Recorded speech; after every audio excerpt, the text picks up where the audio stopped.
पिकल्या शेंद कडपण गेले तैस्या आम्हा केले पांडुरंगे काम क्रोध लोभ निमाले ठाईचे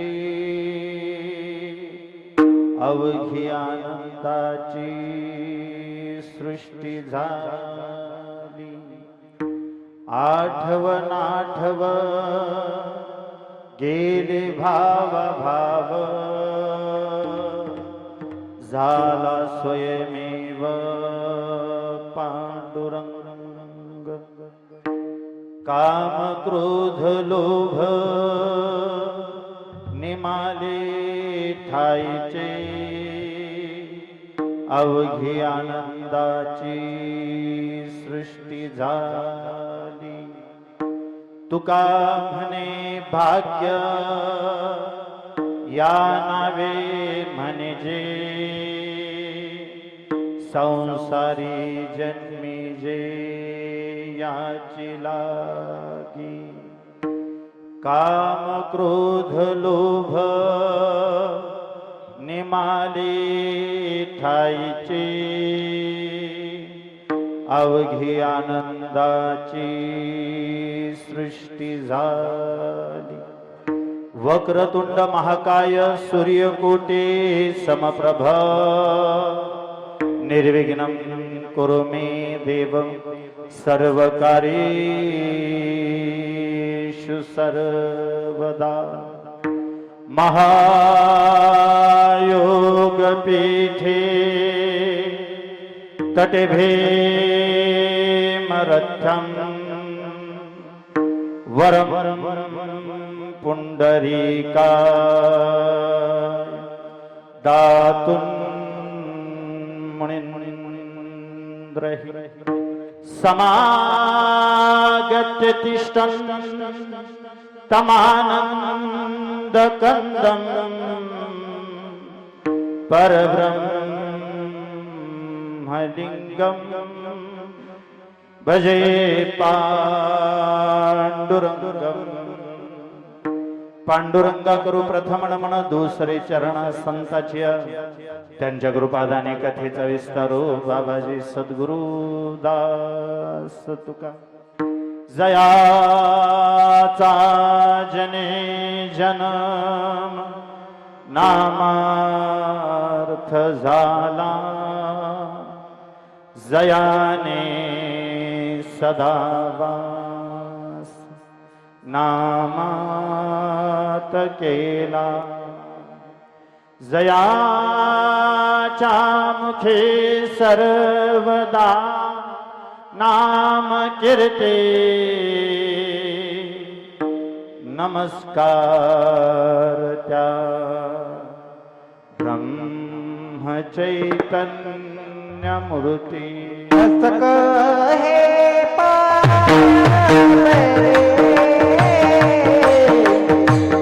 मस्तक हे मस्तक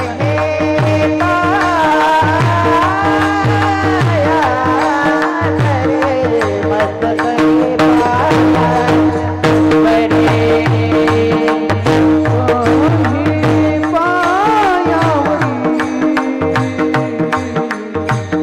मस्तक हे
पंढरीच्या देवराया दंडवत तुझे पाया, पिकल्या शेंदकडपण गेले तैसे आम्हा केले पांडुरंगे, काम क्रोध लोभ निमाले ठाईची, अवघी आनंदाची सृष्टी झाली. प्रस्तुत प्राप्त प्रसंगी एक थोडा कमी करून आवाज स्वच्छ ठेवा. अतिशय गोड सिस्टम आहे तुमची, एवढ्या हॉलमध्ये एवढी गोड सिस्टम लावली आहे तुम्ही. प्रस्तुत प्राप्त प्रसंगी कीर्तनरूपी सेवेसाठी निवडलेला अभंग, गायलेला अभंग, उच्चारलेला अभंग अखंड महाराष्ट्राचा विचार करता, अखंड विश्वाचा विचार करता, या विश्वातील एक अधिकार संपन्न संत. मुळात संत म्हटलं की त्याच्या पुढे विशेषत्वाने अधिकार संपन्न हा शब्द जोडावाच लागत नाही. या महाराष्ट्राच्या मातीमध्ये जेवढे म्हणून संत झाले, सगळेच्या सगळे संत अधिकार संपन्न. ज्याचा त्याचा अधिकार वेगळा आहे, ज्याचं त्याचं अधिष्ठान वेगळं आहे, ज्याचं त्याचं कार्यकर्तृत्व वेगळं आहे. ज्ञान म्हटलं की ज्ञानोबा आठवतात. ज्ञानदेव ज्ञानदेव म्हणतात, ज्ञानदेव देतो वासुदेवची होतो वदनी वदेतो, किंवा मग कैवल्याचा पुतळा प्रगटला भोतळा, चैतन्याचा जिव्हाळा ज्ञानोबा माझा, किंवा मग थेट जयाचे द्वारी सोन्याचा पिंपळ, अंगी ऐसे बळ रेडा बोले. ज्ञान म्हटलं की ज्ञानोबा, शांती म्हटलं की नाथ बाबा, भक्ती म्हटलं की नामदेवराय, आणि वैराग्य म्हटलं की जगद्गुरु तुकोबराय. पोरींनो थोडं ताट उभा राहा, मी सांगतो तुम्हाला. बारकाई नाही का? कुठल्या संस्थेतल्या तुम्ही?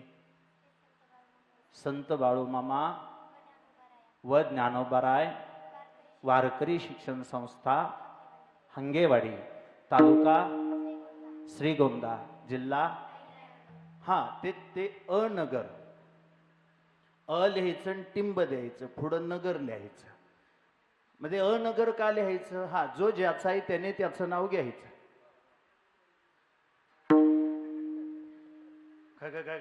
मला तेच आवडतं. म्हणजे मी ह्या वादात बी पडणार नाही. म्हणजे पोरे महाराज, कोणी अहिल्यानगर म्हणतो, कोणी अहमदनगर म्हणतो. मी म्हणतो अमोलदादा अ लिहावं आणि टिंब द्यावं, आणि वाचणाऱ्यावर सोडून द्यावं.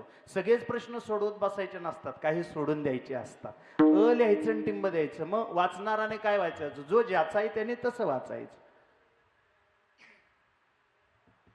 ज्याला अहमदनगर गोड वाटतंय त्याने अहमदनगर वाचावं, आणि जे अहिल्याचे आहेत त्यांनी अहिल्यानगर वाचावं. तुम्ही त्या संत बाळूमामा व ज्ञानोबराय वारकरी शिक्षण संस्थेतल्या मुली थोडं ताट उभा राहा. सांगतो मी तुम्हाला, बारकाई नाही का?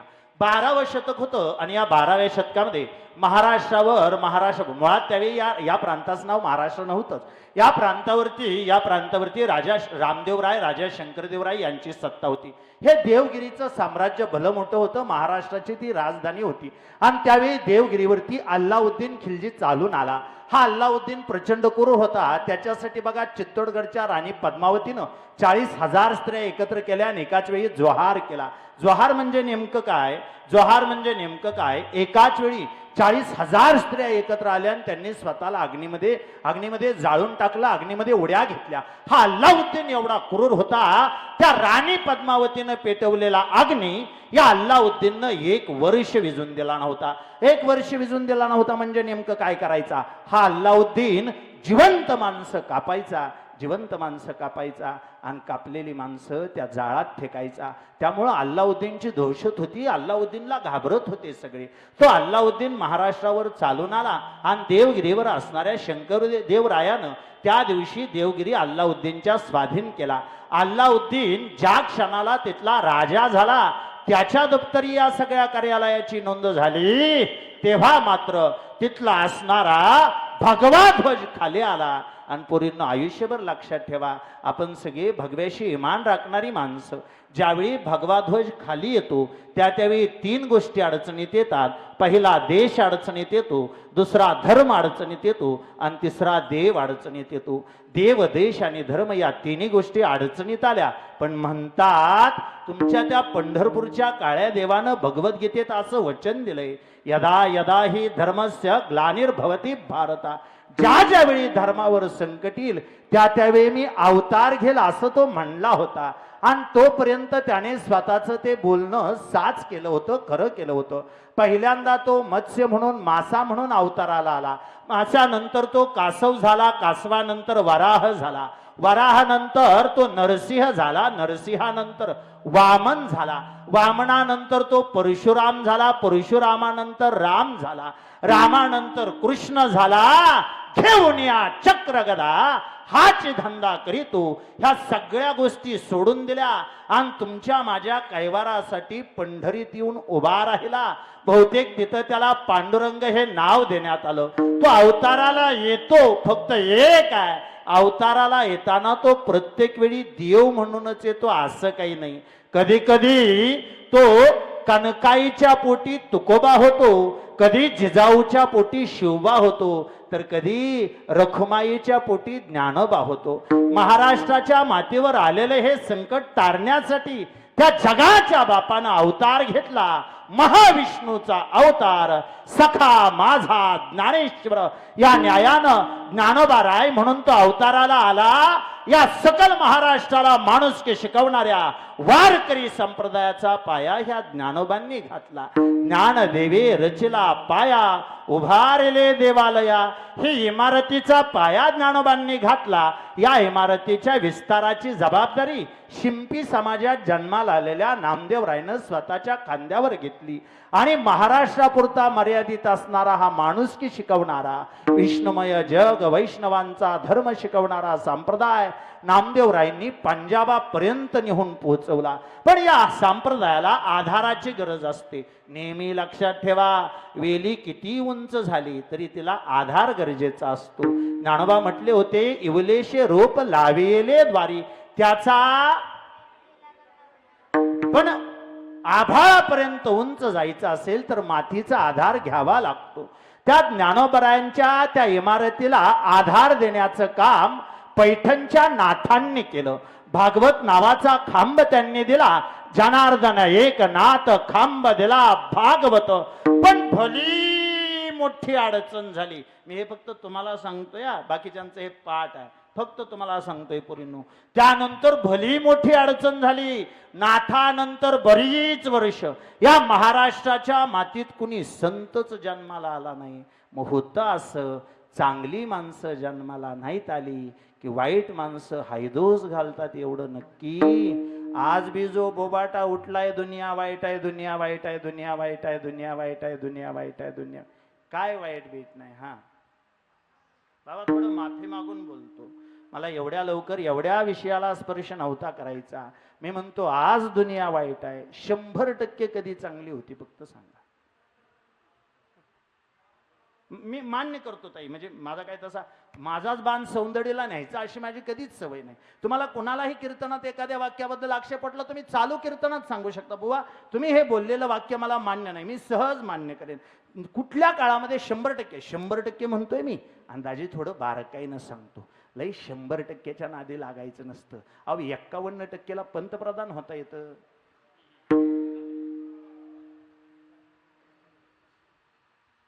हे सगळ्यांनी चांगलं म्हणावं, सगळ्यांनी चांगलं म्हणावं. ह्या भोळ्या अपेक्षेत राहूच नका. चला जाऊ द्या, एक वाक्य बोलून टाकतो. गावाने चांगलं म्हणावं म्हणून माळा घालायच्याच नाहीत. माझ्या पंढरपूरच्या काळ्या देवानं मला चांगलं म्हणावं ह्याच्यासाठी ही सगळी धडपड करायला नाही तर काय हो. सहज पुन्हा लांब जाईल विषय. चला माघारीच आणतो थोडा.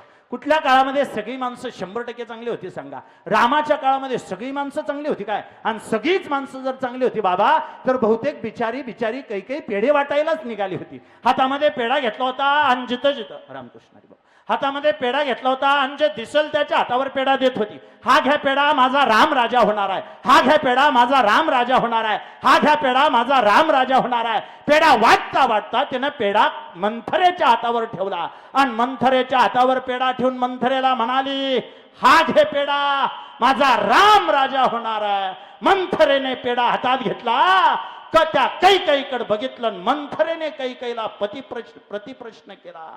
म्हणली काय म्हणली? कैकेयी म्हणे पेढा घे, माझा राम राजा होणार आहे. पुन्हा एकदा सांग. म्हणले पेढा घे, माझा राम राजा होणार आहे.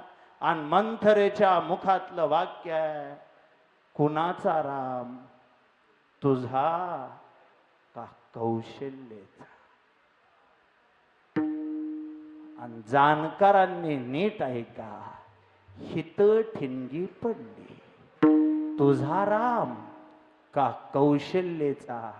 थोडं धाडसाने बोलतो, कौशल्याने नुसता राम जन्माला घातला, कौशल्याने नुसता राम जन्माला घातला. ह्या चोंबड्या मंथरेने अख्खं रामायण जन्माला घातलं, अख्खं रामायण जन्माला घातलं. कौशल्याने राम जन्माला घातला. ही मंथरा जर त्या दिवशी कान भरत नव्हती, लाज वाटायला पाहिजे म्हणली, पेढा हातात घेतील, माझा राम राजा होणार आहे, माझा राम राजा होणार आहे. कुठवर म्या तरी शिकवायचं आणि कुठवर म्या तरी बोलायचं. मी बोलायला लागली की म्हणायचं बाया गावाय, बाया गावाय, बाया गावाय. म्हणून आज तर म्या माझ्या तोंडाचा जाळ केला, पण वाईट माणसां तरी शेण्यावाने वागा वाग. असंच जर वागली तर हरभर खाल्लं हात कोरडं काय सुद्धा राहायचं नाही. राम गादीवर बसेल आणि भरत, म्हणून भरताला गादी आणि रामाला वनवास. कुणाच्या मनातला विचार आहे? मंथरेच्या. आणि अमोल बुवा तुम्हाला सांगतो, इथं ह्या परिसरात सुद्धा 4-5 मंथरा अजून जिवंत आहेत. कीर्तनाला आल्या नाहीत त्या, नाही कीर्तनाला आल्या नाहीत. बहुतेक मंथरा कीर्तनाला येत नाहीत. नाही ज्या कीर्तनाला येत नाहीत त्याच मंथरा. विठ्ठल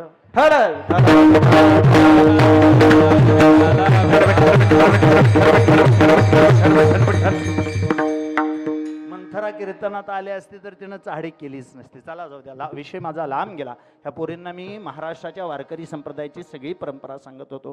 कुठल्याच काळात सगळी माणसं चांगली, सगळीच माणसं वाईट नसतात. रामाच्या काळात मंथरा होती, ह्या सगळ्या लोकांना विचारून घ्या. कृष्णाच्या काळात शकुनी होता. आता मला विस्तार जास्त वाढवायचा नाही. कृष्णाच्या काळामध्ये शकुनी होता. छत्रपतींच्या काळामध्ये जावळीचा चंद्राव मोरे होता. तुकोबांच्या काळात मांबाजी होता. ज्ञानोबरांच्या काळात विसोबा खेचर होता. तुम्ही व्यक्तिमत्व सांगा, मी त्याच्या आडसर आलेली माणसं सांगू शकतो.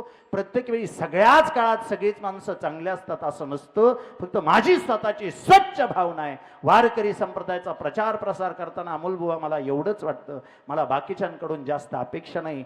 पांढरी कपडे घालणारी माणसं जरी प्रामाणिक राहिली तरी माझा देश पुन्हा एकदा महासत्ता होईल. कोण पांढरी कपडे घालणार? कोण? ज्यांनी आज रंगीत साजरा घातला त्याला वाटत बरं झालं गाड्या सुटलो. पण बहुतेक लक्षात घ्या ना, पांढरी कपडे घालणारी माणसं जरी प्रामाणिक राहिली तरी हा देश पुन्हा महासत्ता होईल. कारण काय?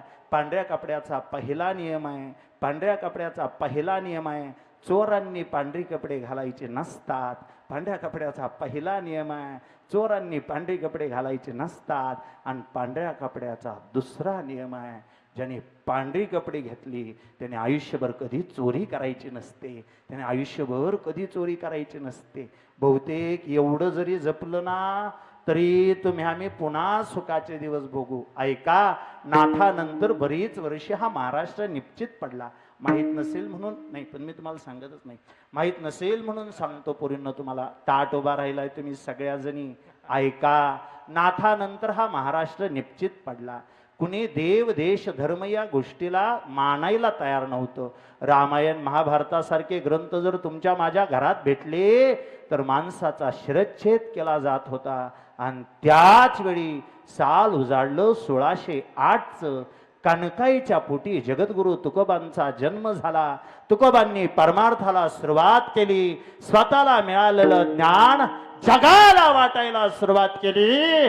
18 पगड जातीची माणसं एकत्र केली आणि तुकोबांनी छाती ठोकून सांगितलं, ऐका, आमच्या देवाचा नियम वेगळा आहे आणि आमच्या संप्रदायाचा नियम वेगळा आहे. आमचा देव म्हणतो याल तरी या रे लागे, अवघे माझ्या मागे मागे, तुमची इच्छा असेल तर या. याच असा आमचा देव म्हणत नाही. पण ज्या संप्रदायाचे आम्ही उपासक आहोत, हा संप्रदाय कुणाला डोक्यावर घेत नाही आणि हा संप्रदाय कुणाला पायदळी तुडवत नाही. कुठल्याच धर्माला संप्रदायाने निषिद्ध मानलं नाही, कुठल्याच धर्माला संप्रदायानं चुकीचं सांगितलं नाही. उलट हा संप्रदाय सांगतो लहान असले तरी या, मोठे असले तरी या, श्रीमंत असले तरी या, गरीब असले तरी या, नर असले तरी या, आणि नारी असली तरी यरे यरे लहन थोर नाती भलती नानी नैन करावे कर नरके दिसा कवना यरे यरे लहन थोर नाती भलती नानी नैन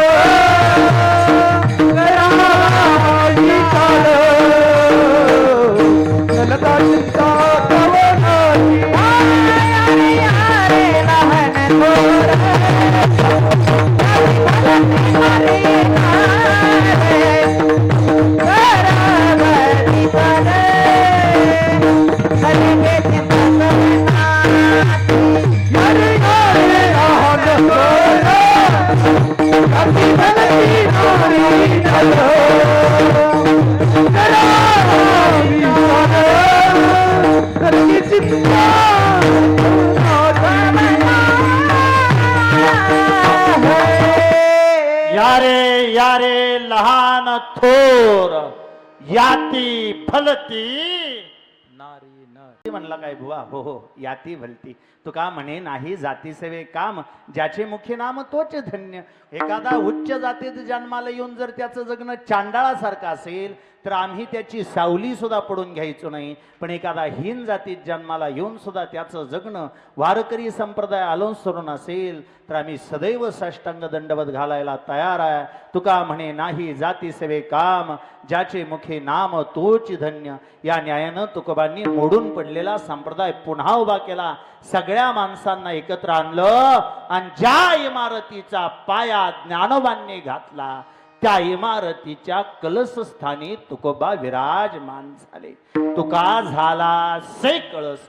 या न्यायानं वारकरी संप्रदायाच्या इतिहासामध्ये त्या संप्रदायाच्या इमारतीच्या कलस्थानी शोभणारे संत जगद्गुरु तुकोबा आजच्या अभंगामध्ये तुकोबा स्वतःला आलेली अनुभूती व्यक्त करतात.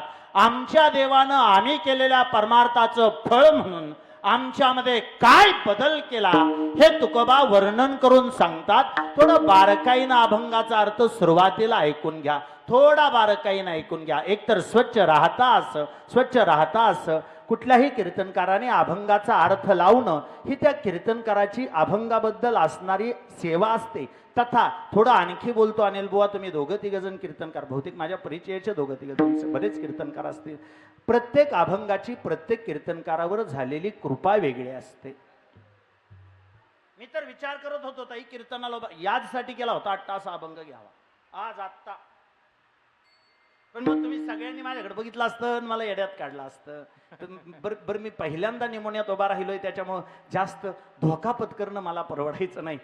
म्हणून मी नाहीतर अनिल बुवा मी याचसाठी केला होता 8 तास या अभंगाचं आहे असं वर्णन आजच्या चिंतनाला बसवून देऊ शकतो. हे माझं मोठे पण नाही. मी परत एकदा सांगतो, बहुतेकांना असं वाटतं याचसाठी केला होता 8 तास. हा अभंग म्हणजे कुठं घेतात वर्ष श्राद्ध असं काही तुकोबांनी लिहिलं नाही की बाबा हे वर्ष श्राद्धाला घ्यान खपवा दे. आमच्यासारख्या बुवांनी हुडकून काढलं बाबा. नाहीतर लांब जाईल विषय. थोडी परवानगी देत असला बाबा तर थोडं पुढं बोलतो. वर्ष श्राद्धाला कीर्तनच का होती पाठीमागल्या 10 वर्षापूर्वीचा काळ आठवा बरं. नसायची कीर्तन. हे आत्ता काय झालं, वर्ष श्राद्धाला कीर्तन वाढली आणि मग आम्ही कीर्तनकार लोकांनी थोडी चालाकी केली. ज्या अभंगामध्ये मरण शब्द आहे, ज्या अभंगामध्ये शेवट शब्द आहे, असे अभंग आम्ही बाजूला काढले आणि त्या अभंगावर आम्ही शिक्का मारला. हे अभंग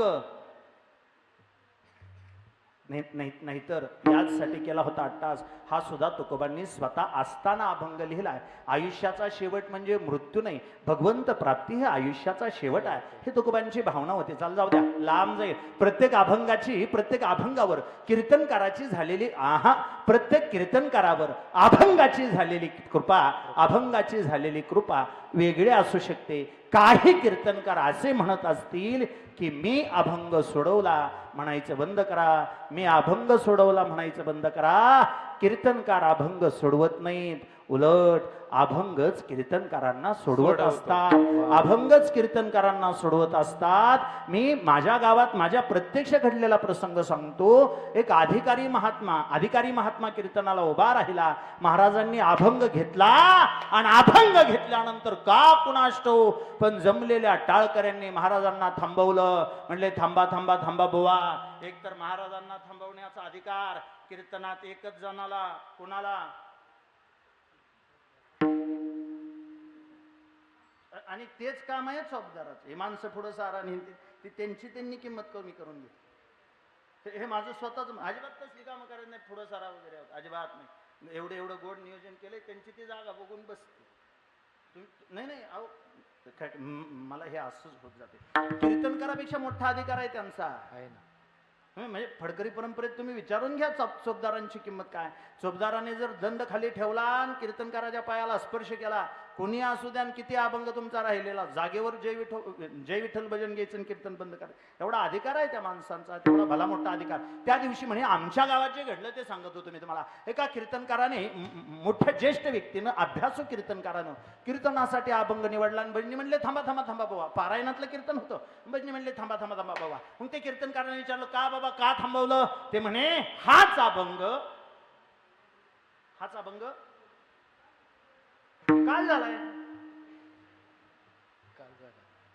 आता मोठी गंमत झाली. एकतर थांबवायचं कोणी, का थांबवायचं. ते भजनांनी एवढी गोष्ट सांगू शकतात भजनी. आणि एक सांगू का, आता हे चंदनचं ते लाईव्ह आहे त्याच्यामुळे मला तुम्ही 10,000 माणसं बसवा, पण ती कॅमेरा असला की मला अडचण येते. मला थोडीशी भीती वाटते त्याची, मला थोडी भीती वाटते. कारण एक सांगू, चूकच काढायची झाली तर भल्या भल्याची निघू शकते, आणि समजूनच घ्यायचं झालं तर येड्याला बी घेता येतं.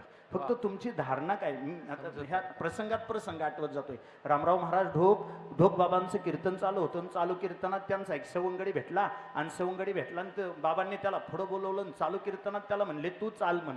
त्याच्या डोळ्याला पाणी आलं. बाबा म्हणे रडतो कशासाठी. म्हणलं अभंगच पाठ नाही ना, अभंगच पाठ नाही. मग अभंग पाठ नाही म्हटल्यानंतर बाबांनी त्याच्याकडे बघितलं आणि त्याला विचारलं तुझा कोणता पाठ आहे. म्हणजे माझा एकच पाठ आहे. कुठला. आपला तो एक देव करून घ्यावा. बाबा म्हणले म्हण. तुम्ही ऐकताय काय ताई.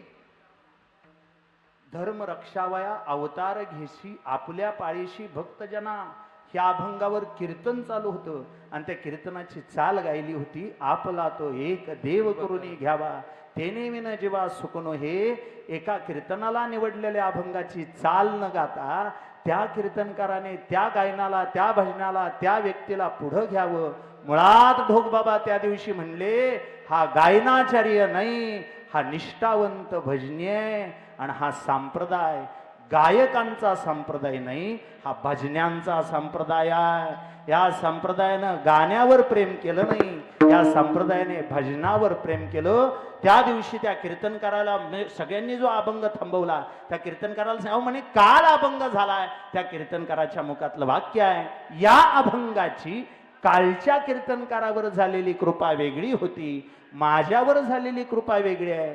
जे मी सांगणार आहे त्यातलं काल काहीच सांगितलं नाही. आणि म्हणे मी दाव्यासहित सांगतो जे आज मी सांगतोय ते कालच्यांनी सांगितलं नव्हतं हे मात्र नक्की. त्यामुळं तोच अभंग 2 दिवस मी स्वतः ऐकलाय. माझी स्वतःची भावना आहे.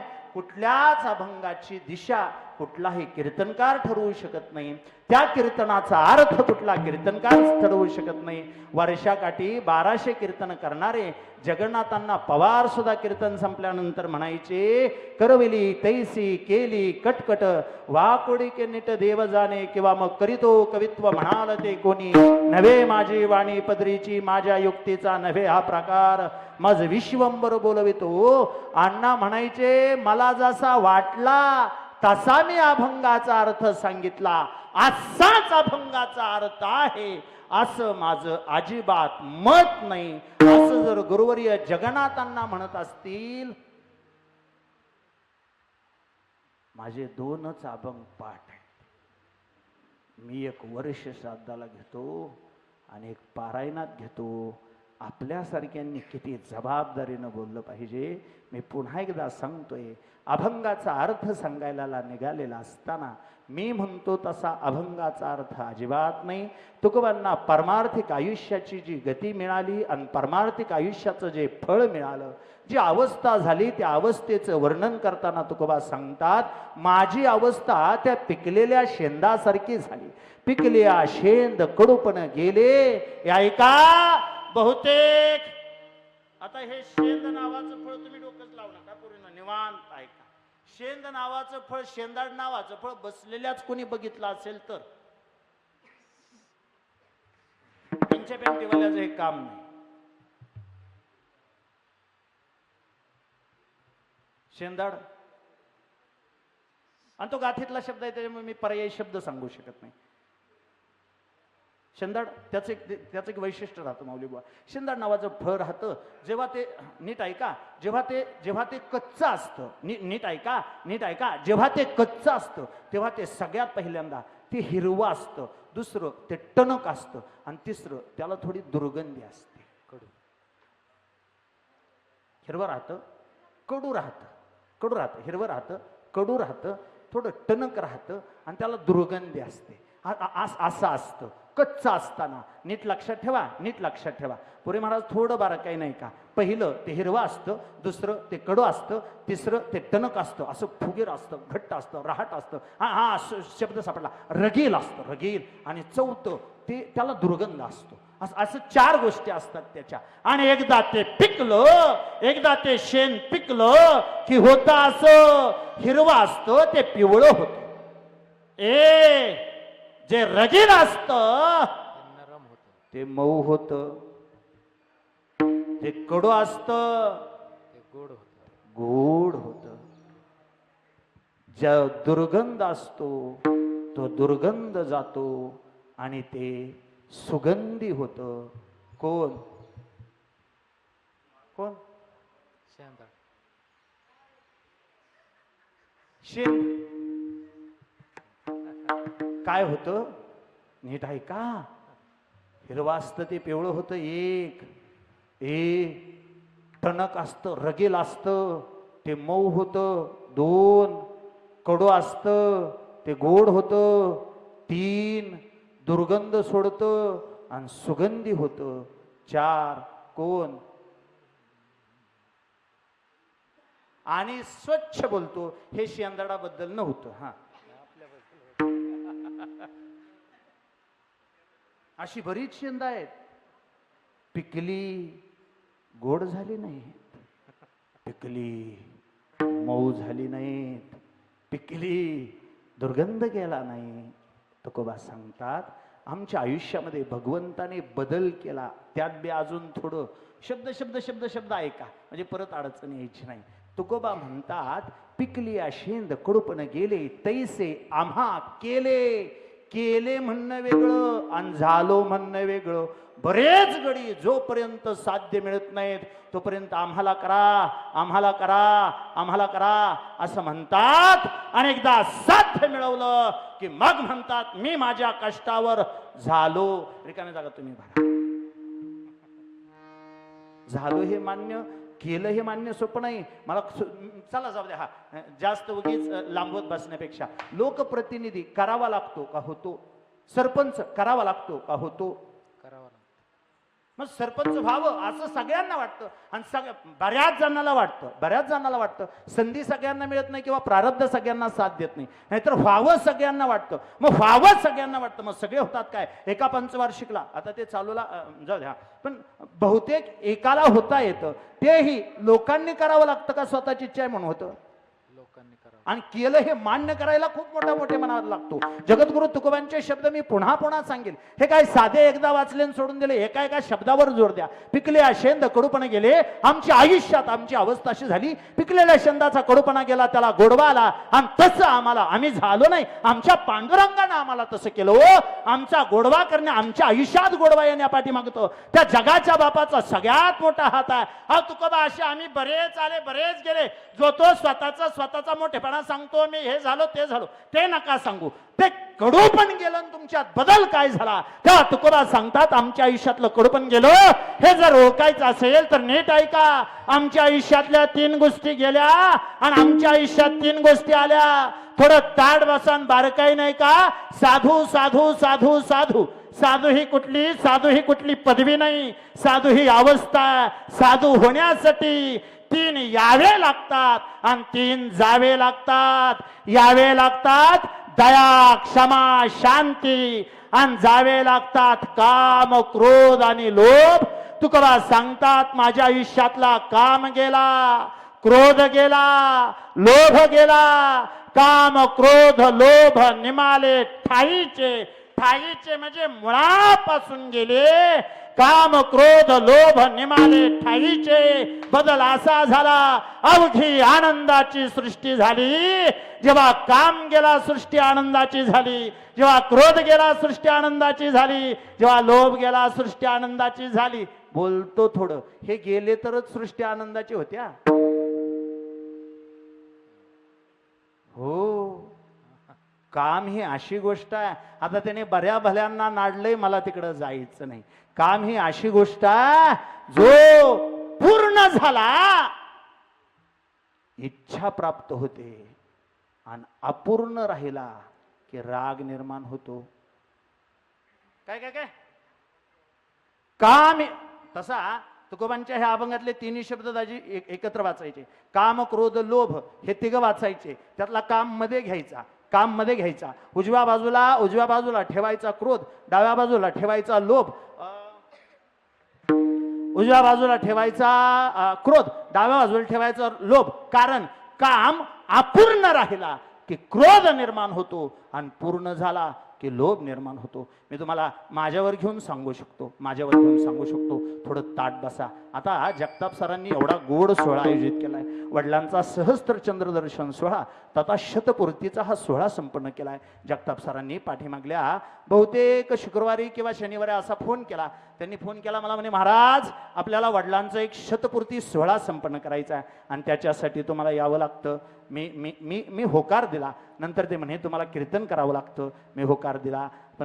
पण त्यात एक गोष्ट राहूनच गेली. हो,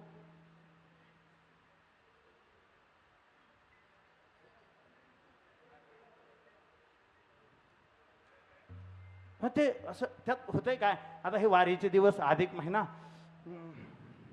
त्याच्यामुळे थोडे आता विश्रांतीचे क्षण. त्याच्यामुळे थोडं डायरी बघितली. 5 तारीख सकाळी निवांत आहे. गुरुजींना मी होकार दिला. माझ्याकडून एक गोष्ट राहून गेली.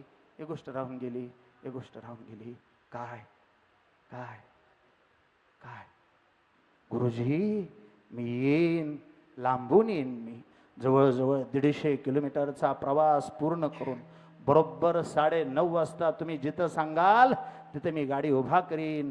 पण त्या बदल्यात राहूनच गेलो.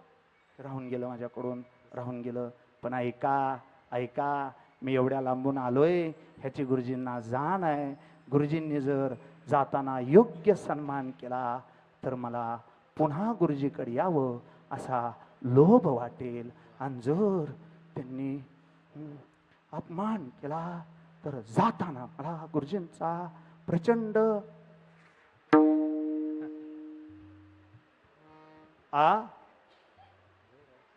इच्छा ही अशी गोष्ट आहे पूर्ण झाली तर लोभ. काम ही अशी गोष्ट आहे पूर्ण झाली तर लोभ निर्माण करतो आणि अतृप्त राहिली तर मग मात्र तो क्रोध निर्माण करतो. तुकोबा सांगतात आयुष्यात काम राहिला नाही आणि काम राहिला नाही म्हणून क्रोध नाही. काम राहिला नाही म्हणून कसला लोभ राहिला नाही. काम क्रोध लोभ निमाले. वा, काम गेला म्हणाल तुम्ही, पण ओळखायचं कसं. चला, काम हा शब्द जर वासनेला जोडणार असाल तर तर माझ्या आयुष्यात असा प्रसंग आला होता. तुकोबा सांगतात ह्या सालू मालूच्या सांगण्यावरून त्या मंबाजी बुवाने मंजिरी नावाची नाचणारी स्त्री माझ्या समोर उभा केली. त्या स्त्रीनं माझ्या समोर उभा राहिल्यानंतर अंगविक्षेप करायला सुरुवात केली. खरं तर त्या स्त्रीला माझ्यातलं पुरुषत्व जागा करून स्वतःतलं स्त्रीत्व मला दाखवायचं होतं. तिला तिच्यातली बाई दाखवायची होती. पण जसा पांडुरंगाने आमच्यावरती कृपेचा हात ठेवला, आम्हाला त्या स्त्री मधली बाई दिसली नाही, आम्हाला तिच्यातली आई दिसली. आणि आम्ही तिलाच सांगितलं, जा बाई जा.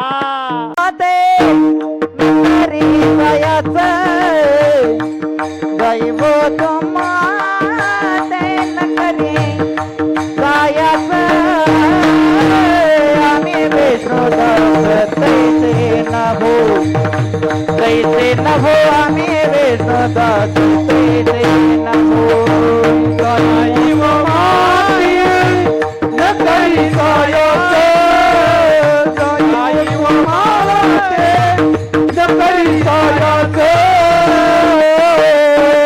आम्ही विष्णुदास कैसे न हो आम्ही विष्णुदास कैसे न हो.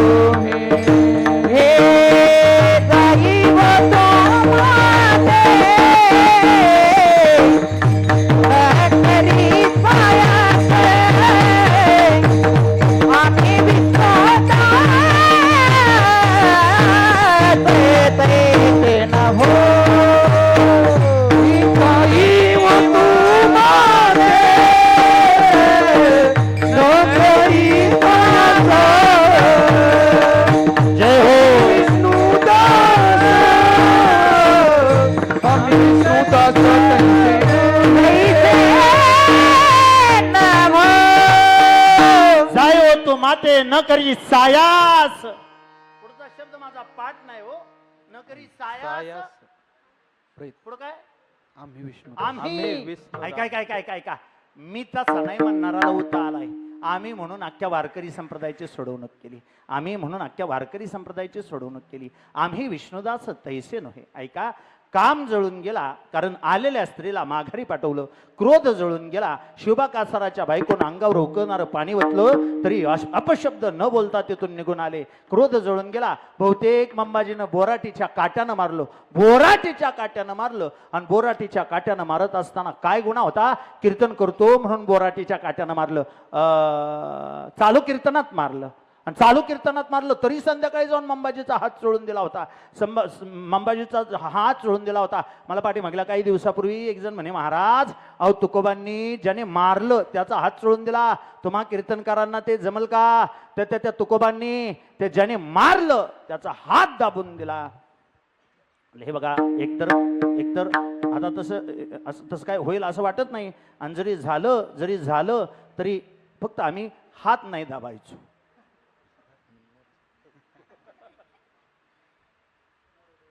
मग काय म्हणले त्याला अर्थ आहे दवा? मग काय अर्थ आहे त्याला? जे तुकोबांना जमलं ते तुम्हाला जमतं काय? मी सांगितलं प्रामाणिकपणे, जे त्यांना जमलं ते आम्हाला जमावं अशी आमची कधीच अपेक्षा नाही. जे त्यांना जमलं ते आम्हाला जमावं अशी आम्हाला कधीच अपेक्षा नाही. आम्ही शेतकरी माणसं आहे. आम्हाला माहिती आहे जो उतार लागणीला असतो तो खोडव्याला नसतो. काय जो उतार लागणीला असतो तो उतार खोडव्याला नसतो. आणि आम्ही खोडवे सुद्धा नाही हो. ते क्रम का काढायचा म्हणला, नंबर लावायचा म्हणला, आपली पात्रता सुद्धा नाही. सोप्पा आहे का? आयुष्यातला काम जळून गेला, आयुष्यातला क्रोध जळून गेला. छत्रपती शिवाजी राजांनी नजराना देव केला, तुमचे एर वित्त धन ते मज मृतके समान. आयुष्यातला लोभ निघून गेला. तुकोबा म्हणतात याचा परिणाम असा झाला, अवघी आनंदाची सृष्टी झाली. आता कशाचा गर्व वाटत नाही, आता कुठल्याच गोष्टीची लाज वाटत नाही. मी काल परवा एक वाक्य खूप चांगलं ऐकलं, माणसाचं जगणं थोडं समुद्रासारखं असावं, माणसाचं जगणं थोडं समुद्रासारखं असावं, भरतीचा माज नसावा, अनोहोटीची लाज नसावी. आली भरती तरी माजू नाही आणि आली ओहोटी तरी लाजू नाही. भरती ओहोटी हा क्षणाचा खेळ आहे.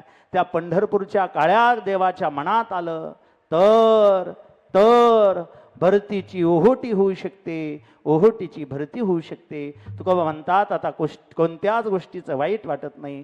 आठव नाठव गेले भावा भाव, आता भाव नाही, कशाचा अभाव नाही. झाला स्वयमेव पांडुरंग, या देहाचा पांडुरंग झाला स्वयमेव पांडुरंग. आणि तुकोबा म्हणतात माझ्या आयुष्यातलं कडूपण गेलं, काम क्रोध लोभ गेले, माझ्या आयुष्यात स्वयमेव पांडुरंग जागा झाला. आणि एवढं करायला सुद्धा भाग्य लागतं. तुका म्हणे भाग्य या नावे म्हणे जे, याच्यासाठी मी जन्माला आलोय. संसारी जन्मी जे याची लागी. तुकोबा कशासाठी जन्माला आला? पहिलं साध्य आयुष्यातलं कडूपण घालवलं, काम क्रोध लोभ या 3 गोष्टी संपून टाकल्या, आठव नाठव घालवले आणि भगवंत रूप काया केली. बहुतेक याच्यासाठी मी जन्माला आलो. एवढं आयुष्यभर केलेलं कार्य तुकोबांनी आज शब्दाच्या रूपानं, अभंगाच्या रूपानं व्यक्त केलं. काहीसा या अर्थाचा अभंग सेवेला घेण्यापाठीमागचा परिहारणाम सेवेचं कारण, या परिवाराचं अस्तित्व, या परिवाराचं मांगल्य, या परिवाराचं पावित्र्य, या परिवाराचा सन्मान, या परिवाराचा स्वाभिमान, या परिवाराचा अभिमान, या परिवाराचे वडील, या परिवाराचा बाप. आदरणीय सन्मान्य येदू हंगोजी जगताप, नाना म्हणतात सगळे. माझं दुर्दैव एवढंच, मी 9:30 वाजता आलोय, पण मला आल्यापासून गुरुजींनी सगळ्यांची भेट घडवून दिली, फक्त नाना कुठे ते सांगितलं नाही.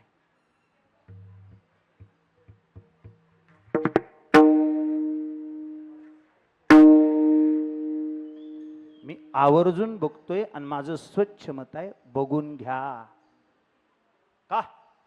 का बघून घ्या? पुन्हा 100 पार केलेली माणसं बघायला मिळणार नाहीत, एवढं मात्र नक्की. हे 100 पार केलेली माणसं तुम्हाला बघायला मिळणार नाहीत. आता विषय तिकडे नकोच नेला विषय तिकडे. पण हे मान्य आहे तुम्हाला अनिल महाराज, पुन्हा 100 पार केलेली माणसं बघायला मिळणार नाहीत. सन्माननीय नानांचा त्यांच्या लेकरांना, दोन्ही मुलांनी, आदरणीय चांगदेवराव असतील, त्याचबरोबर आदरणीय श्यामराव जे असतील, मुलीचं नाव पार्वती आहे. ऐका, या 3 मुलांनी या ठिकाणी सहस्त्र चंद्र दर्शन सोहळा आणि शतपूर्ती सोहळा संपन्न करण्याचं ठरवलं. खरं तर आता ते त्यांचा व्यापक विचार असू शकतो, पण सहस्त्र चंद्र दर्शन सोहळा संपन्न व्हायला, पूर्ण करायला 80 वर्ष 8 महिने एवढं जगावं लागतं. सहस्त्र चंद्र दर्शन किती 80 वर्ष 8 महिने. ताट उभा राहा पुढे. सांगा मला, एका वर्षात महिने 12, एका वर्षात 12, 8 वर्षात 12 96, 8 वर्षात 96, 80 वर्षात 960, 80 वर्षात 960, 80 वर्षात 960. काय म्हणलो मी? सहस्त्र म्हणजे 1000 वेळा चंद्र. सहस्त्र म्हणजे 1000, लक्षात ठेवा. सहस्त्र म्हणजे 1000, एकक दशक शतक हजार, है की नाही? 1000. सहस्त्र म्हणजे 1000 वेळा चंद्र बघायचा. महिन्यात तो एकदा बघायला मिळतो. पौर्णिमेला पूर्णचंद्र बघितला की मोजायचा, एका महिन्यात एकदा, 12 महिन्यात 12 वेळा, म्हणजे वर्षात 12 वेळा बघायला मिळतो. वर्षात 12 वेळा, 8 वर्षात 96 वेळा, 12 96. ताट बसा सगळेजण, गणित चुकू शकतो. 12 96, 8 वर्षात 96, म्हणजे 80 वर्षात. मी 80 वर्ष 8 महिने असं म्हणलो काय? 80 वर्ष 8 महिने असं म्हणलोय. थांबा, चुकलंय काहीतरी. मी दुरुस्तीचा थोडा प्रयत्न करतो. बारकाय नाही का? 80 वर्षात 960 वेळा बघितला. 80 वर्षात 960, अजून किती राहिलं? 40 राहिलं. 40, 8 महिन्यात 40 कसं? 8च महिने राहिले वर. 80 वर्षात 960, 81 वर्षात 972 होतील. 81 वर्षात 972, अजून राहिलं काय? 81 वर्षात 900. बुवा, 80 वर्ष 8 महिने म्हणला तुम्ही, आणि 81 वर्षात 972 कसे होतील? असू दे की, मला गणिताला सोपं जाईल म्हणून मी 81 म्हणतो. 81 वर्षात किती सूर्य बघितले? 81 वर्षात 972 झाले. आता 972 पण होता असं, सांगू नका कुणाला, तुम्हाला सांगतो, प्रत्येक तिसरं वर्ष लीप वर्ष येतं, प्रत्येक तिसरं वर्ष, प्रत्येक चौथं वर्ष लीप वर्ष येतं. हे इंग्रजीत आणि मराठीत प्रत्येक 3 वर्षानंतर एक अधिकचा महिना येतो. त्याच्यामुळं तो एक चंद्र अधिकचा बघता येतो. मग 81 ला 3 वर्ष प्रतिवर्षी म्हणल्यानंतर 81 भागिले 3 27 येतं पूर्ण 27. हे 972 आणि हे 27, 999. एक चंद्र तो अपुरा पडला, एक चंद्र अपुरा पडला. मग एक महिना वाढवू आपण, आहे का नाही? मग आता वर्ष झाली 81 वर्ष 1 महिना. 81 वर्ष 1 महिना हे आयुष्य झालं की सहस्त्र चंद्र दर्शन सोहळा 1000 वेळा चंद्र बघता येतो. बुवा आता कसं पलटला हो? मगाशी म्हणलं 80 वर्ष 8 महिने, आता म्हणता 81 वर्ष 1 महिना. आता हे बदललं कसं काय? होता असं. एवढं तुमच्या माझ्यासारख्या गणित तज्ञांना शोधावं एवढं आमचं पंचांग सोपं नाही बरं. त्याला तेवढं हलक्यात घेऊ नका. हे तिथीचा जो क्षय होतो त्याच्यामुळं 4 महिने कमी करावे लागतात. त्याच्यामुळं 4 महिने कमी करावे लागतात. आणि सहस्त्र चंद्रदर्शन सोहळ्याचा विधी 80 वर्ष 8 महिन्यांनी संपन्न करता येतो. हे लक्षात ठेवा बुवा. पण ह्या परिवारानं 2 सोहळे संपन्न केलेत. 80 वर्ष 8 महिने हा सहस्त्र चंद्रदर्शनाचा सोहळा गेल्या 19 वर्षापूर्वी त्यांनी अनुभवला. उलट आता त्यांचा शतकपूर्ती सोहळा संपन्न होतोय. या शतपूर्ती सोहळ्याच्या आणि सहस्त्र चंद्रदर्शन सोहळ्याच्या सन्माननीय नानांना मनपूर्वक शुभेच्छा देतो. नाना, आयुष्यात तुम्ही ते कर्तृत्व करून दाखवलं, तुम्ही ते आयुष्य घडवून दाखवलं. आज हा सोहळा संपन्न करीत असताना आम्हाला मनस्वी आनंद एवढ्यासाठी वाटतो. ताई तुमची थोडी माफी मागतो, अनिल महाराज तुमची थोडी माफी मागतो, बाबा तुमची थोडी माफी मागतो, सगळ्यांची माफी मागून एक शब्द उच्चारतो. मला स्वतःला वाटतं वर्ष श्राद्ध संपन्न करता करता हे सहस्त्र चंद्रदर्शन सोहळे संपन्न झाले पाहिजेत. अविनाश बुवा, माझी विनंती आहे तुम्ही पुढे या, वर बसा. नाही या. माझं स्वतःचं स्वच्छ मत आहे, वर्ष श्राद्ध संपन्न करता करता हे सहस्त्र चंद्रदर्शन सोहळे संपन्न झाले पाहिजेत. कारण एक आहे, ज्या माय बापाने तुम्हाला मला जन्म दिला त्या माय बापाप्रती आपली 2 कर्तव्य आहेत.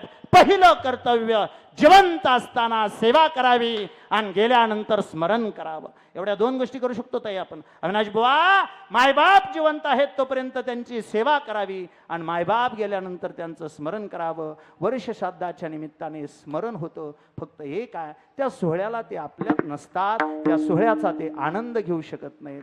माझं स्वच्छ आणि प्रामाणिक मत आहे. थोडं धाडसाने बोलतो. तुम्ही आल्यापासून तशी मला भीती वाटायला लागली आहे. तुम्ही नव्हता, मला तुम्ही दिसत नव्हता तोपर्यंत मला बरं वाटत होतं. मी मोकळ्या मनाने बोलत होतो. पण असो, शेवटी मी उभा राहिलोय म्हटल्यानंतर मला 12 वाजवावे लागतील. सध्या माझ्या 12 वाजलेले आहेत, पण तरीसुद्धा मी 12 वाजवण्याचा प्रयत्न करेन. बारकाई नाही का अविनाश बुवा? माझं स्वच्छ मत आहे. थोडं मला माफ करा, मी धाडसाने बोलतोय. ज्याने जिवंतपणे सेवा केली, ज्याने जिवंतपणे सेवा केली त्यानेच गेल्यानंतर स्मरण करायचं, नाटक करायचं. नुसती नौटंकी म्हणून वर्ष श्राद्धाचे कार्यक्रम अजिबात करायचे नाहीत. तर माफी मागून बोलतो देवा, अलीकडच्या काळात आमच्या परिसरामध्ये वर्ष श्राद्धाचे कार्यक्रम हे दिखाव्याचे कार्यक्रम व्हायला लागले. मी किती मोठा महाराज आणू शकतो, मी किती मोठा महाराज बोलवू शकतो, हे थोडेसे दिखावे करण्यापेक्षा माझं स्वच्छ मत आहे. मला स्वतःला अनुभवाचा आला. एका वर्ष श्राद्धाच्या निमित्ताने मी पोहोचलो. बाबा, वर्ष श्राद्ध करायचं म्हटलं, तुम्हाला मला थोडीशी घाणेरडी सवय आहे. आपण थोडं अभंगावर बोलतो. ही आपली घाणेरडी सवय. पाठीमागला काही दिवसापूर्वी एका बुवाने दमच दिला, चालू कीर्तनातच दम दिला. चालू कीर्तनातच ते म्हणले शूटिंग बंद करा, नाहीतर मी अभंगावर बोलेन.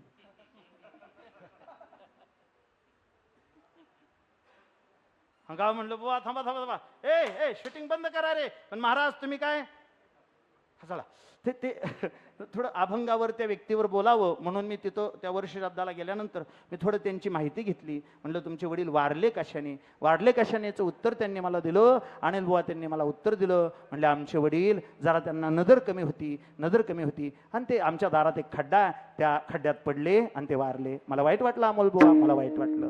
मी म्हटलं आज तुम्ही काय उपक्रम, आज म्हणे मी उपक्रम असा केलाय, आज अख्ख्या गावाला मी मोफत चष्मे वाटपाचा कार्यक्रम करतोय, अख्ख्या गावाला मी मोफत चष्मे वाटतोय. मला थोडंसं राहुलं नाही, खरं तर मी एवढा शहाणपणा नको होता करायला, पण मी थेट त्या व्यक्तीलाच म्हणलो बाप गेल्यानंतर अख्ख्या गावाला चष्मे वाटण्यापेक्षा जिवंतपणी बापालाच एक चष्मा घेतला असता तर कदाचित बाप आज सगळ्यांच्या देखत कार्यक्रमाचा अनुभव घेत असता. माझं स्वतःचं स्वच्छ आहे गड्या, स्वच्छ मत आहे. जिवंत माणसाच्या देखत सोहळा संपन्न करणं आणि तसा विचार लेकराच्या मनात येण्यासाठी सुद्धा लेकरं शुद्ध भावाची, स्वच्छ संस्काराची आणि आदर्श विचाराची असावी लागतात. आणि नाना तुम्ही काय कमवलं याची मला नोंद घ्यायची गरज नाही, पण तुमच्या प्रती अशी भावना व्हावी एवढी संस्कारक्षम लेकरं तुम्ही जन्माला घातली आणि त्या लेकराला तुम्ही एवढे संस्कार दिले. याच्यासाठी आज आम्ही सगळे मोठ्या प्रेमानं तुम्हाला साष्टांग दंडवत घालतो. मीच दंडवत घालतो यात काय नवला ताई. अहो तुकोबांनी सुद्धा लेकरांना धन्यता कधीच दिली नाही, धन्यता मायबापालाच दिली. आपुली आहे हिता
जो असे जागता धन्य माता पिता तयाची या कुळी कन्या पुत्र होती जे सात्विक तयाचा हरेक वाटे देवा. या न्यायानं नानांच्या सगळ्या लेकरांना, नानांना तथा सबंध परिवाराला धन्यता देतो आणि त्यांना धन्यता देऊन निवडलेल्या अभंगाकडे प्रवृत्त होतो.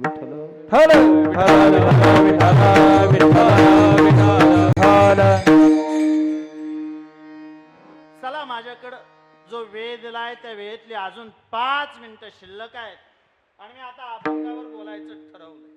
आतापर्यंत अभंगाचा सरळ अर्थ तुमच्या समोर मांडला, या कीर्तनाचं निमित्त तुमच्या समोर मांडलं.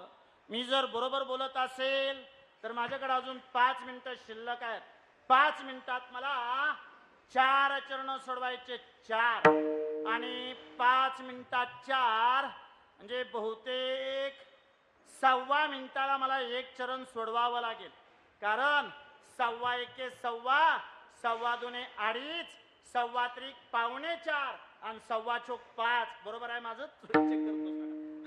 बरोबर 5 मिनिटात मला हे 4 चरण सोडवायचे.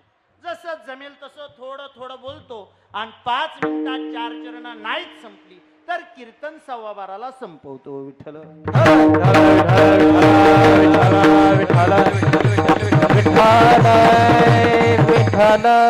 शांत आहे का बारकाईनं? मी 1000 वेळा सांगेन तुकोबांचे अभंग म्हणजे व्हॉट्सअपच्या रचलेल्या कविता मुळीच नाही.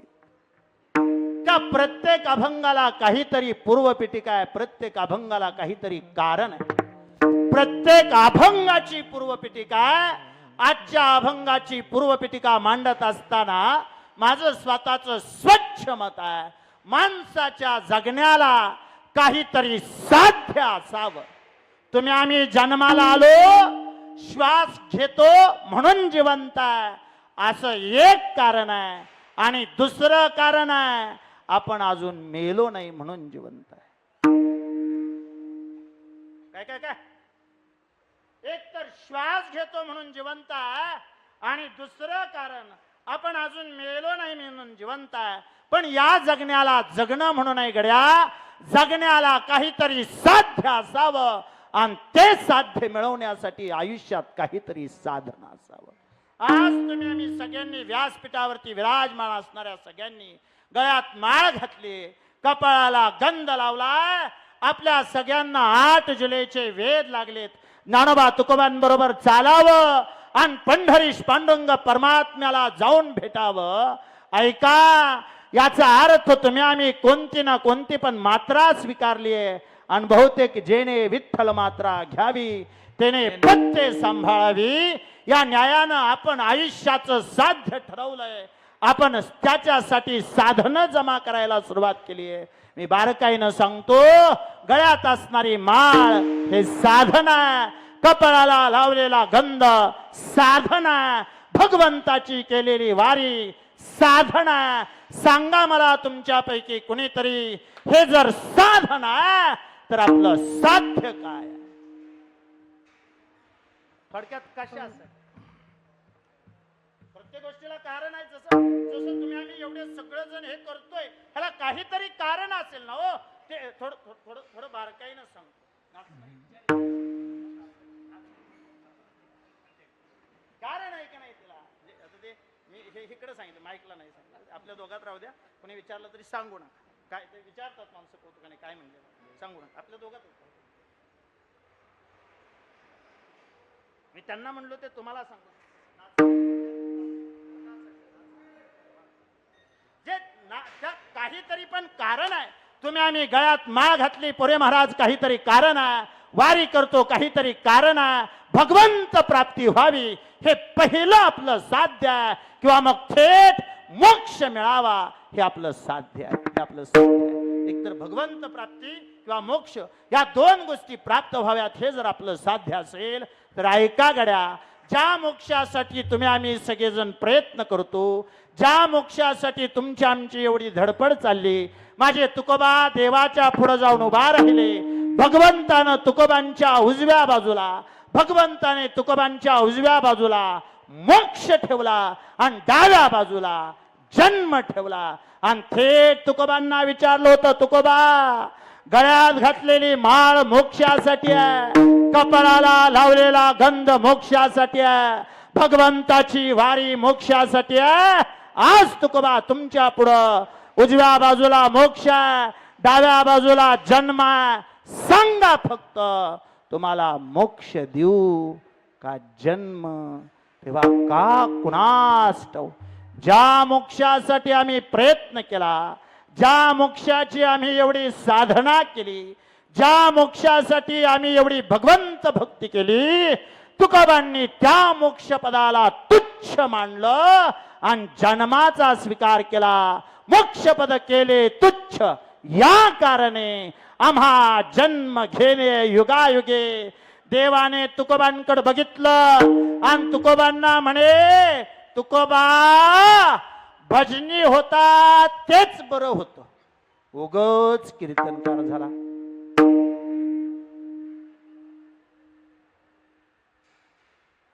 तुकोबा म्हणे का? तुकोबा भजनी होता तेव्हा तुम्ही काकडा वाचायचा, भजनी होता तेव्हा तुम्ही हरिपाठ म्हणायचा, भजनी होता तेव्हा तुम्ही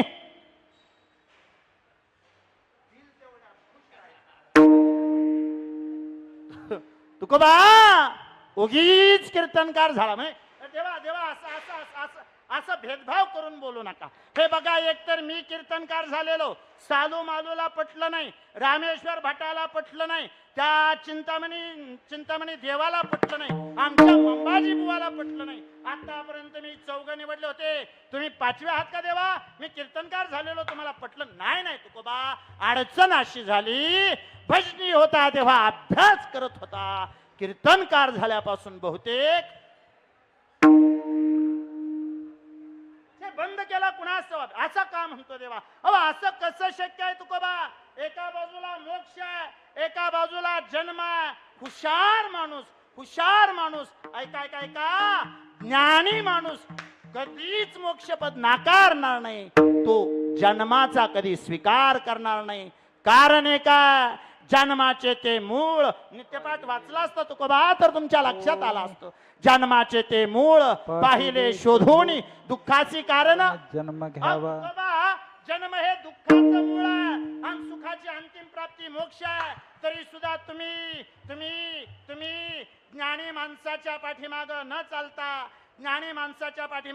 चालता जन्माचा स्वीकार करायला तयार आहे आणि मोक्षपदाला नकार द्यायला तयार आहे. तुकोबा म्हणतात देवा हितच फसला. आम्ही वारकरी ज्ञानाच्या माग जात नाही, आम्ही वारकरी भक्तीच्या माग जातो. आमचा प्रवास चालू तो ज्ञानाच्या मार्गाने नाही, आमचा प्रवास चालू तो भक्तीच्या मार्गाने आहे. आणि जर मला तसं म्हणत असशील तर तूच सांग देवा, तूच सांग. त्या देवाचा आणि तुकोबाचा संवाद मी नंतर सांगेन. थोडं ताट बसा सगळे आणि एका सोप्या प्रश्नाचं उत्तर या स्पीच सोडून खाली बसलेल्या कोणीतरी द्या. तुकोबा म्हणतात देवा तूच सांग. माणसाने म्हणजे मोक्षपद नाकारलं आणि जन्म स्वीकारला, त्याचं कारण सांगतो देवा, तूच सांग. माणसाने गुळासारखं असावं का मुंगळ्यासारखं? गुळाचे काही गुण सांगतो. एक तर गुळ गोड आहे, प्रचंड मऊ आहे. मुंगळा एखाद्या गोष्टीला जर डचला आणि त्याला जर वडून काढायचा म्हणलं तर तो त्या गुळाला एवढा चिकटतो, मुंगळा शेवटी तुटतो पण सोडत नाही. कोण? मरतो पण ते ज्याच्याने सुटत नाही. कोण? मुंगळा. आणि हो, हे मुंगळ्यासाठी नव्हतं. असे बरेच मुंगळे देवा मेल्यानंतर कमरेच्या चाव्या काढून घ्याव्या लागल्या. नाही शपथ सांगा चला, माणसाने गुळासारखं असावं का मुंगळ्यासारखं? सोडा, उजवा सोडा, डावा सोडा. आणि तुम्ही जर असा हट्ट करून बसाल तर 12:15 सुद्धा संपवायचं का नाही हे निवड इथं माझ्या हातात आहे. सोडा, मुंगळ्यासारखं. आणि हे खरं आहे, हे रास्त आहे, हे अंतिम आहे. ऐका, गुळगोड आहे, त्याच्याजवळ गोडवा आहे, पण गुळाजवळचा गोडवा चाखण्यासाठी गुळहून चालत नाही, त्याला सुळ व्हावं लागतं. चुकलंय थांबा, चुकलंय देवा, चुकलंय. दुरुस्त करतो. परत पाठ आहे माझा, मी म्हणून दाखवतो. गुळाजवळचा गोडवा चाखण्यासाठी गुळहून चालत नाही, त्याला मुंगळा व्हावं लागतं. गुळ गोड आहे, पण गुळ गुळासाठी गोड नाही, गुळ मुंगळ्यासाठी गोड आहे. देवा खरं सांगू का, तुझ्या जवळचं जे सुख आहे ते अनुभवण्यासाठी मुक्त होऊन चालत नाही, त्याला पुन्हा पुन्हा वारकरी व्हावं लागतं, त्याला पुन्हा पुन्हा निष्ठावंत वारकरी व्हावं लागतं. आमची इच्छा अशी आहे, नको ब्रह्मज्ञान आत्मस्थिती भाव, मी भक्त तू देव ऐसे करी. देवा या भक्तीच्या साधनावर आम्ही आरूढ हो, आणि तू मोक्ष देत असला तरी मोक्ष घेण्यापेक्षा घेईन मी जन्म याजसाठी देवा तुझी चरण सेवा साधावया देवा तुझी चरण सेवा करायला मिळावी याच्यासाठी मी पुन्हा पुन्हा जन्म घेईन. बहुतेक ही चरण सेवा तुकोबांनी भक्ती मार्गाने केली पण फळ म्हणून देवानं तुकोबांच्या आयुष्यात आई मारली, बाप मारला, बायको मारली, पोटचा पोरगा मरून गेला, दावणीचा बैल वैरणी वाचून मेला, दुष्काळे आटला, द्रव्य गेला मान, स्त्री एक अन्न अन्न करता मेली. वाईटच वाटतं अविनाश बुवा हे शब्द म्हणताना. स्त्री एक अन्न अन्न करता मेली. ज्यांचा अभंग आहे त्यांची बायको खायला मिळालं नाही म्हणून मेली. ज्यांचा अभंग आहे त्यांची बायको खायला मिळालं नाही म्हणून मेली. आणि जे अभंगावर कीर्तन करतायत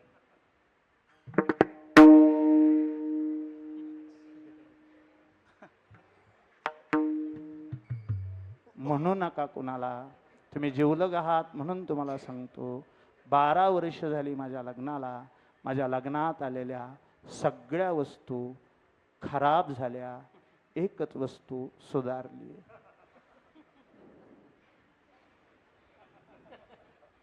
सगळ्या खराब झाल्या हो, सगळ्या खराब झाल्या, एक सुधारली. भली ए वाईट वाटतं. हा तुकोबांचा परमार्थ आहे. स्त्री एक अन्न अन्न करता मेली. स्वतःची जाणीव स्वतःच्या मनाला झाली. स्वतःच्याच मनाला स्वतः ठरवलं संसार करण्याच्या योग्यतेचा मी नाही म्हणून संसाराच्या नावे घालून या शून्य वाढत आहे पुण्य धर्म केला. किंवा मग जाळून संसार बैसलो अंगणी.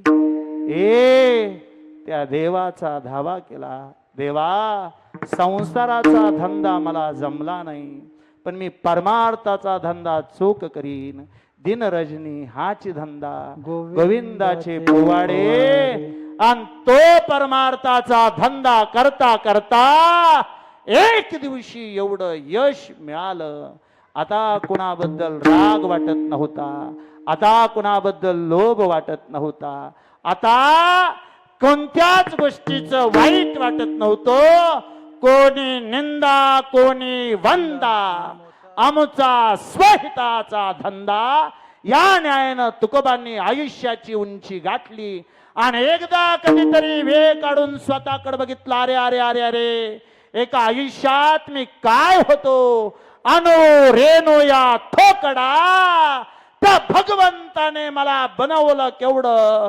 तुका आकाश एवढा. अनो रेणू पेक्षा लहान असणारा तुका भगवंता तुझ्या भक्तीनं आबाळा एवढा मोठा झाला. मी कुणासारखा झालो, मी कुणासारखा झालो, मी कुणासारखा झालो. धाम देवा या जगातल्या सगळ्या गोष्टी एकदा निहाळून बघतो. तू नेमकं मला कुणासारखं बनवलं, संसारातून काढलं आणि परमार्थामध्ये आणलं. देवा संसारात असणारी काठिन्यता निघून गेली. संसारात असणारा तो अहंकार निघून गेला. परमार्थाचा मऊपणा आला. संसारातली कटुता गेली. परमार्थातला गोडवा आला. हा देवा थांब थांब थांब थांब. आठवलं तू मला त्याच्यासारखं केलं. त्याच्यासारखं त्या पिकलेल्या शेंदाडासारखं केलं बघ. पिकली शेंदा काढून गेले. पिकली शेंदा काढून गेले. पिकली शेंदा काढून गेले. पिकली शेंदा काढून गेले.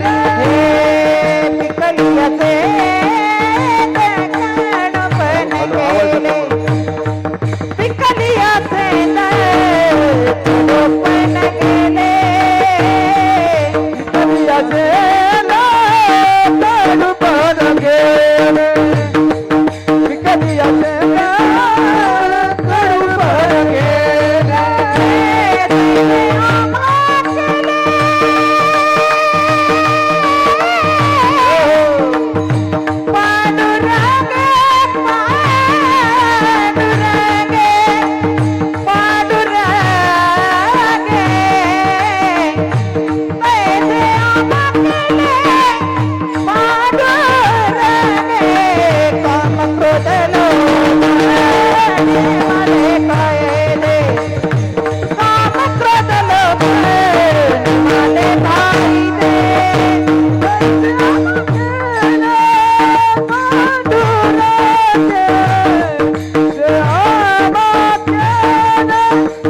शेंद कडूपण गेले तैसे आम्हा केले पांडुरंगे. संपला अभंगाचा अर्थ पहिल्या चरणाचा. एक गोष्ट राहिली त्यातली फक्त, शेण पिकलं की ओळखायचं कसं, ह्याचे 4 गुण मगाशी मी तुम्हाला सांगितले. एक शिल्लक ठेवला होता अभंग सोडवताना उपयोगी यावा म्हणून. शेण पिकलं तर त्याला वेलीपासून वेगळं करावं लागत नाही, ते आपोआप वेलीला सोडून देतं. काय काय शेण पिकलं तर त्याला वेलीपासून वेगळं करावं लागत नाही, ते आपोआप वेलीला सोडून देतं. सोप्पं सांगतो, धरून बसला की समजायचं कच्चा आहे. परिपूर्णतेला पोहोचलेल्या आदर्श व्यक्तिमत्वाच्या ह्या अभिष्ट चिंतन सोहळ्याच्या निमित्ताने, शतपूर्तीच्या निमित्ताने, सहस्त्रचंदन दर्शनाच्या निमित्ताने तुम्ही मला उभा केलंय. आदरणीय नानांकडे बघितलं आणि मला एवढेच शब्द सुचले. पिकली शेंद कडूपण गेले तैसे आम्हा केले नारायणे, तैसे आम्हा केले पांडुरंगे. काम क्रोध लोभ निमाले ठाईचे. काम गेला, क्रोध गेला, लोभ गेला, हे सगळ्या गोष्टी संपल्या. अवघी आनंदाची सृष्टी झाली. आता त्या जीवाला कुठल्या गोष्टीचा लोभ वाटत नाही. आनंदी राहण्याचा सोप्पा मार्ग सांगतो. बहुतेक तुम्ही सगळी कीर्तनकार मंडळी आहात, तुम्हा सगळ्यांना ते ज्ञात आहे, तरी पुनरुच्चार करतो. आनंदी राहण्याचा पहिला मार्ग एकतर सगळं माझाय म्हणा, सगळं माझाय म्हणा, आणि नाही जमलं तर माझं काहीच नाही म्हणा. दोन्हीतलं काय जमतंय बघा. दोन्ही गोष्टी आहेत ताई. अवघं जग माझं आहे म्हणा, नाहीतर माझं कुणीच नाही म्हणा. एका क्षणाला माणूस म्हातारपणाला ह्या गोष्टीवर आरूढ होतो. ह्या जगात आता आपलं काय राहिलंय अशा या विचारसरणीवर व्यक्ती विराजमान होतात. नाहीतर मी पुन्हा एकदा सांगतो, म्हातारपण हे चांगल्या तारुण्याला जाळून तयार होतं. शरीराची कातडी गोधडीसारखी लोंबकळत राहते. ज्या सौंदर्याला आज तुम्ही आम्ही सगळे मिठ्या मारतो, हे सौंदर्य कृपणामध्ये गेलेलं असतं. डोळ्यातून पाणी वाहत असतं, नाकातून हे थोडक्यात नाक गळू लागतं. ह्या सगळ्या गोष्टी लक्षात ठेवा. ज्या मानेला ताट मान करून जगभर जगलो, जगभर वागलो, हे मान पुन्हा आपल्या हातात राहत नाही. का कुणाष्टो तुम्ही न सांगता ते जग दुनियेला ओरडून सांगते, नाही नाही नाही म्हणते. कदाचित तेव्हा त्याला कळतं जगात माझं कुणी नाही आणि मी कुणाचं नाही. पण ह्या उंचीवर आरूढ असताना देखील, या आयुष्याच्या वळणावर आरूढ असताना देखील दोन्ही पोरं आणि ती मुलगी पुढं आली. त्यांनी कदाचित नानांचं सबंध आयुष्य नजरे पुढं आणलं. नाना, आमच्या आयुष्यात आम्हाला देव भेटला नाही, भेटेल का नाही माहीत नाही, पण तुम्ही या आयुष्याला आकार देणारा भगवंत म्हणून उभा राहिला. आता लय अवघड हाय गड्या बापर म्हणून मी व्यासपीठाचा अपमान करण्याच्या अजिबात मानसिकतेत नाही. मला स्वच्छ सांगू द्या, बाप करी जोडी लेकरांची बाप जोडी. करी जोडी लेकराचे ओढी. बाप करी जोडी, बाप करी जोडी लेकराचे ओढी. बाप करी जोडी लेकराचे ओढी. आपुले कुर्बानी वाढवोनी, आपुले कुर्बानी वाढवोनी. एकाएकी केला निराशी सदानी. बाप करी जोडी लेकरांची ओढी, आपली कुरवंडी वाळवून. एकाएकी केला मिरासीचा धनी, कडे वागवणे भार कांदे. मला आदरणीय सरांनी सांगितलं म्हणे, महाराज प्रचंड संघर्षातून, प्रचंड हलाखीच्या दिवसातून आमच्या वडिलांनी आज हे सुखाचे दिवस आम्हाला दाखवलेत. त्यांनी एक प्रसंग सांगितला. अविनाश महाराज, ताई सर सांगत होते म्हणे, मी DEDला होतो. सरांच्या आयुष्यात घडलेलं. मी DEDला होतो, पुण्याला होतो, आणि मी पुण्याला असताना का कोणाष्टो पण एक दिवशी नाना आमच्या कॉलेजवर आले. दारात आमचे प्रिन्सिपल प्राचार्य उभा राहिले होते. प्राचार्यांनी मळक्या कपड्याचा तो माझा बाप बघितला आणि प्राचार्य म्हटले, कुणाकडे आलाय? सांगता काय आलं नाही, फक्त एवढंच झालं. प्राचार्यांना म्हणले, माझा श्याम तुमच्या शाळेत शिकतो. माझा श्याम तुमच्या शाळेत शिकतो. ऐका गड्या, कधीतरी असाच एका आईनं श्याम घडवला ज्याला साने गुरुजी नाव देण्यात आलं, आणि बापाने श्याम घडवला ज्याला जगताप सर नाव देण्यात आलं. ऐका गड्या, तो श्याम माझा तुमच्या शाळेत शिकतो म्हणून मळक्या कपड्यानिशी बाप उभा राहिला. सर म्हणतात मला वर्गातून बोलवण्यात आलं, मळक्या कपड्यावरचा बाप प्राचार्यांच्या पुढे उभा राहिला, आणि मला क्षणभर वाटलं एवढ्या मळक्या कपड्यानिशी माझ्या कॉलेजवर यायची गरज काय, म्हणून मी बापाकडे बघत होतो. त्या दिवशी आमच्या सरांनी माझ्याकडे बघितलं आणि सर मला सांगत होते, श्याम बापाचे कपडे आणि आईचं सौंदर्य कधी बघायचं नसतं रे श्याम. सौंदर्य हे आईचं मापदंड कधी ठरवू शकत नाही. सौंदर्य हे आईचं प्रेम कधी ठरवू शकत नाही.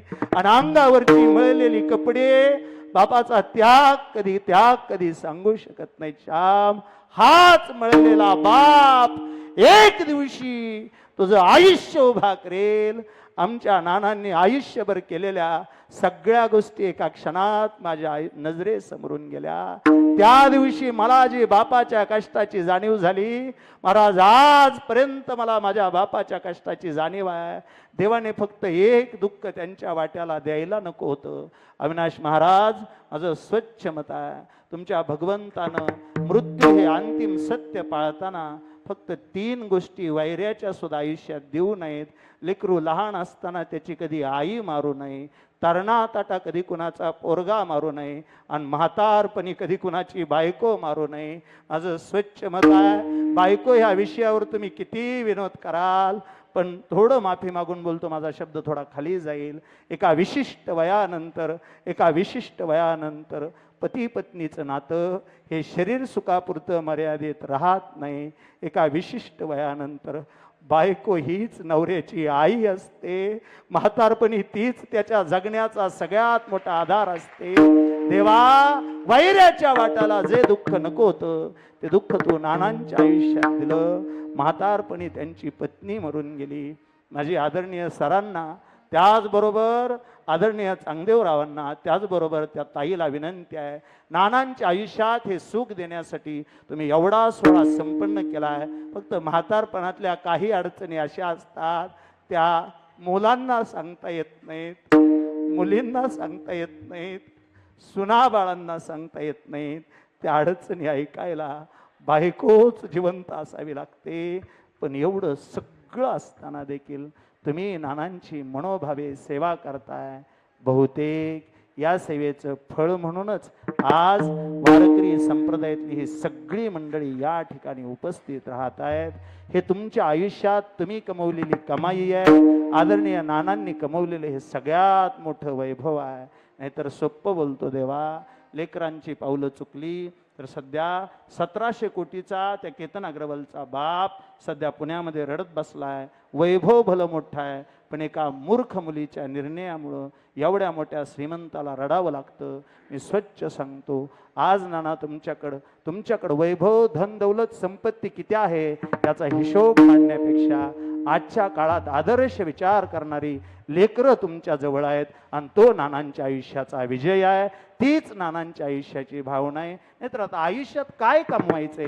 आठव गेले भाव, आता कशाचा अभाव वाटत नाही. झाला स्वयमेव पांडुरंग. गुरुजी, कदाचित तुम्हाला तुमच्या या व्यापातून पंढरीच्या पांडुरंगाला भेटायला वारीच्या निमित्ताने येता येईल, न येता येईल, आमचं असं मत आहे. सदैव नानांवरती असंच प्रेम करत राहा. एक दिवशी नानांच्या रूपानं तुम्हाला तो भेटेल जो घरात येऊन मायबापाच्या रूपानं भेटतो. त्या माझ्या देवाचं नाव सांगण्याआधी ऐकण्याआधी माझी सर्वांना विनंती आहे, दोन्ही हात वर घ्या. स्त्री असाल पुरुष असाल, दोन्ही हात वर घ्या. आजच्या या कार्यक्रमातून एक आदर्श घेऊन जा. वर्ष श्राद्धाच्या सोहळ्याला कमी खर्च झाला तरी चालेल, पण बाप जिवंत असताना बापाच्या ऋणातून मुक्त होण्यासाठी केलेला हा प्रयत्न, हा एक आदर्श विचार आपण सगळे घेऊन जाऊ. चला, बापामध्ये मायमध्ये त्या देवाला शोधू. त्या देवाचं नाव विठोबा रखुमाई, जय जय रखुमाई.